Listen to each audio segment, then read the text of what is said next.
of Yolanda Renee, the husband of Andrea Waters, the big brother of Dexter and Bernice, the younger brother of the late Yolanda Denise, born of Coretta Scott King and the namesake of Dr. Martin Luther King Jr., ladies and gentlemen, Martin Luther King III.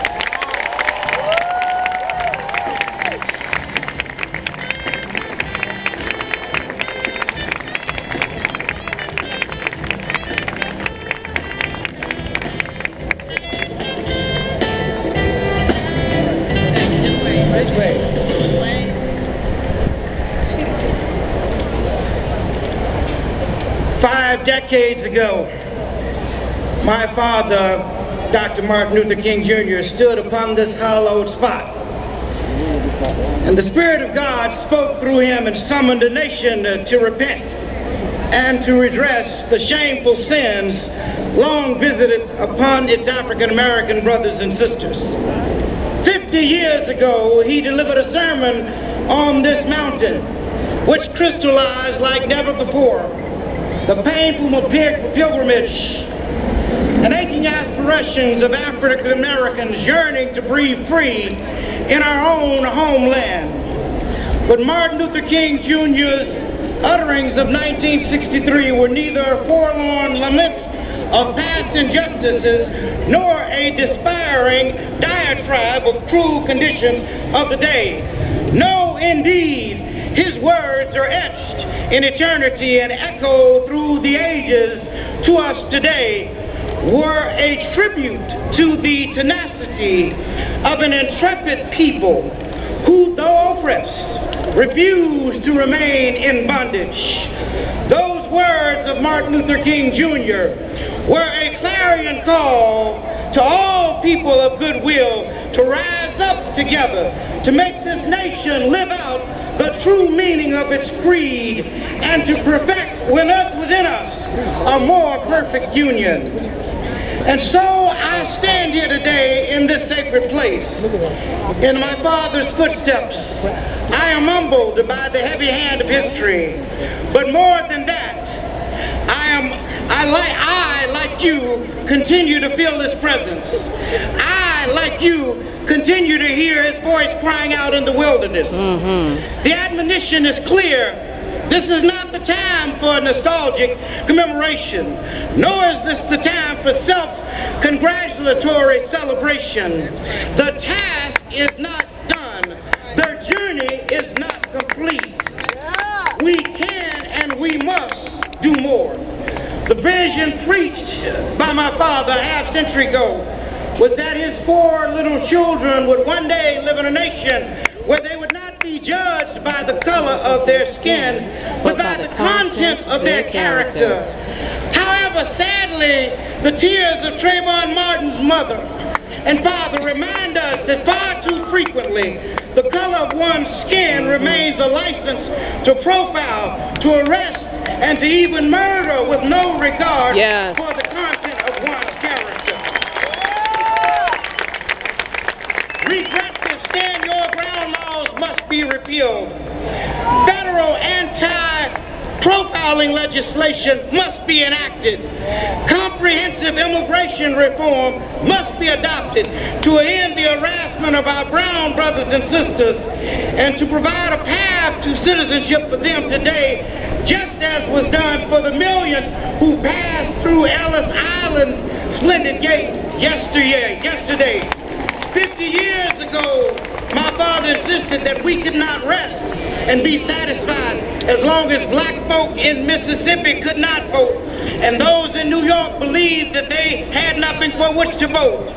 Today, the United States Supreme Court, having recently eviscerated the Voting Rights Act, and with numerous states clamoring to legislatively codify voting suppression measures, not only must we not be satisfied, but we must fight back boldly.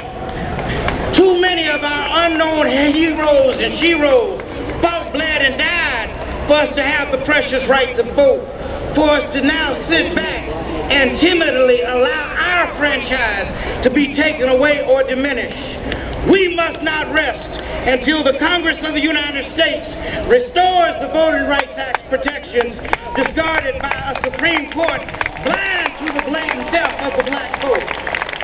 Paramount to Martin Luther King Jr.'s fervent dream was the commitment that African Americans gain full economic opportunity and not be confined to basic mobility from a smaller ghetto to a larger one. Today, with 12% unemployment rates in the African American community and 38% of all children of color in this country living below the level of poverty, we know that the dream is far from being realized. With the once mighty city of Detroit in the throes of bankruptcy and countless other cities teetering on the brink, there is a fierce urgency to act now. If the big automakers and major financial institutions were too big and too important to fail, why is not the same true of the major urban centers, which are populated by millions of poor black and brown and white, hungry for nothing more than a decent job to provide for themselves and their families?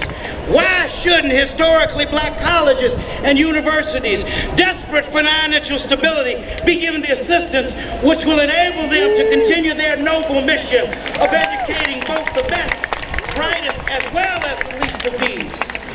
As we struggle to recover from the worst economic calamity since the Great Depression, America needs a new Marshall Plan for our cities to provide jobs, infrastructure improvements, and a true lasting stimulus to the economy. While we inspired today by the majesty of power of my father's exhortation of yesteryear, we must be mindful of his fundamental imperative of love. He sought the beloved community where we would live together in peace, justice, and equality. We must embrace that love and cease the violence. No more senseless Newtowns and Columbines.